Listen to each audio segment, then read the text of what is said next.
उरण रायगड काँग्रेसचे जिल्हाध्यक्ष महेंद्र शेठ घरत यांनी जिल्हा परिषद आणि पंचायत समिती निवडणुकांसाठी तगडे आणि अभ्यासू उमेदवार उभे करण्याचा निर्धार व्यक्त केलाय। नमस्कार, आपण पाहताय न्यूज कट्टा एक्सप्रेस। शेलगर येथे झालेल्या आढावा बैठकीत संभाव्य उमेदवारांची चाचपणी करण्यात आली। या बैठकीला राणेताई अग्रवाल, निरीक्षक मनीष गणोरे, सरचिटणीस मिलिंद पाडगावकर, नंदराज मुंगाजी, मनीष पाटील, वसंत काठावले आणि हेमराज म्हात्रे हे मान्यवर उपस्थित होते। यावेळी राणेताई अग्रवाल म्हणाल्या, काँग्रेस हा फक्त पक्ष नाही तर विचारधारा आहे।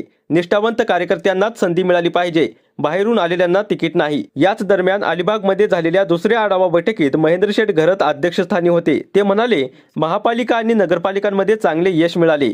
महाविकास आघाडी म्हणून लढणार, शक्य तिथे स्वबळावरही लढू। कार्यकर्त्यांच्या भावनांचा आदर केला जाईल। राजाभाऊ ठाकूर यांनीही मत मांडत म्हटलं, हा जिल्हा काँग्रेसचा आहे। महेंद्र शेठ घरत पॉवरबाज आहेत, ज्या जागा लढवू त्या जिंकणारच।